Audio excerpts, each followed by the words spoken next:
السلام علیکم ورحمۃ اللہ وبرکاتہ۔ امید کرتی ہوں سب خیریت سے ہوں گے۔ آج کی اس ویڈیو میں ہم شیئر کریں گے ہمارے پیارے نبی صلی اللہ علیہ وسلم کے خاندان، نشوونما اور نبوت سے پہلے کے حالات۔ تو شروع کرتے ہیں اپنی آج کی ویڈیو۔ آپ صلی اللہ علیہ وسلم کے والد کا نام عبداللہ تھا اور آپ صلی اللہ علیہ وسلم کی والدہ کا نام آمنہ اور دادا کا نام عبد المطلب تھا۔ آپ قبیلہ قریش سے تعلق رکھتے تھے جو پورے عرب میں سب سے معزز قبیلہ تھا۔ قریش دراصل فہر بن مالک یا نضر کنانہ کا لقب تھا، بعد میں اس کی اولاد اسی نسبت سے مشہور ہو گئی۔ آپ صلی اللہ علیہ وسلم کا خاندان آپ کے پردادا ہاشم کی نسبت سے ہاشمی کہلاتا تھا۔ ان کو قصی کے مناسب میں سے حاجیوں کی میزبانی کا منصب حاصل ہوا، جو ان کے بعد ان کے بھائی مطلب کی طرف منتقل ہو گیا۔ مطلب کے بعد پھر ہاشم کی اولاد کو یہ منصب حاصل ہوا اور اسلام کی آمد تک انہی کے ہاتھوں میں رہا۔ ہاشم اپنے زمانے کے سب سے عظیم انسان شمار ہوتے تھے۔ انہیں وادی بطحا کا سردار کہا جاتا تھا۔ وہ روٹی توڑ کر گوشت اور شوربے میں بھگوتے اور لوگوں کے کھانے کے لیے چھوڑ دیتے تھے۔ چونکہ عربی میں اس طرح کسی چیز کے توڑنے کو حشم اور توڑنے والے کو ہاشم کہتے ہیں، اس لیے ان کا نام ہاشم پڑ گیا، ورنہ ان کا اصل نام عمرو تھا۔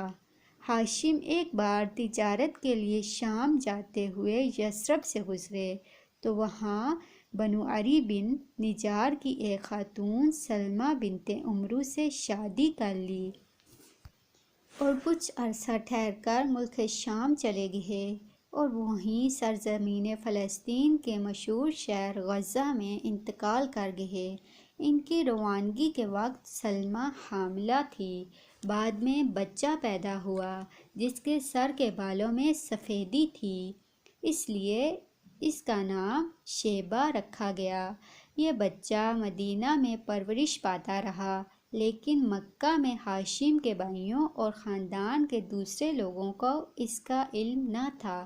8 برس بعد مطلب کو اس کا پتہ چلا تو وہ مدینہ جا کر اس کو اپنے ساتھ لے آئے۔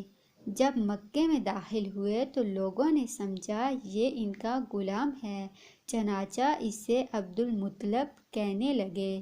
بالآخر وہی اس کا نام مشہور ہو گیا۔ عبد المطلب بہت خوبصورت اور عظیم انسان تھے۔ ان کے دور میں ان کا ہم مرتبہ کوئی نہ ہوا۔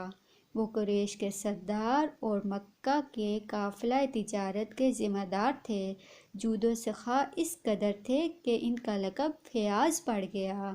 ان کے دسترخوان کا پس خوردہ مسکینوں، جانوروں اور چڑیوں کے کھانے کے لیے رکھ دیا جاتا تھا اور اس بنا پر ان کا یہ عرف بن گیا، زمین پر انسانوں اور پہاڑوں کی چوٹیوں پر وحشی جانوروں اور چڑیوں کو کھلانے والا۔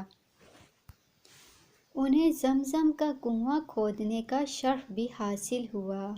اس کنویں کو بنو جرہم نے مکہ سے جلا وطن ہوتے وقت تباہ کر دیا تھا۔ اس وقت سے اس کی جگہ نامعلوم چلی آ رہی تھی۔ عبد المطلب کو خواب میں اس کی جگہ بتائی گئی اور کھودنے کا حکم دیا گیا۔ انہوں نے کھودا تو پرانا کنواں برآمد ہو گیا۔ انہی کے زمانے میں خانہ کعبہ پر ہاتھی والوں کے حملہ کا واقعہ پیش آیا۔ یہ حبشی تھے۔ اس کے سردار کا نام ابرہہ تھا، جو یمن پر قابض اور حکمران تھا۔ وہ خانہ کعبہ ڈھانے کے لیے 60,000 لشکر لے کے آیا، لیکن جب مکہ کے مشرق میں مزدلفہ اور مینا کے درمیان وادی میسر میں پہنچا اور مکہ پر حملہ آور ہونے کے لیے تیار ہو گیا تو اللہ نے اس کے لشکر پر چڑیوں کا جھنڈ بھیج دیا، جنہوں نے اس پر ٹھیکری جیسے پتھر برسا دیے اور وہ کھاتے ہوئے بس کی طرح ہو گیا۔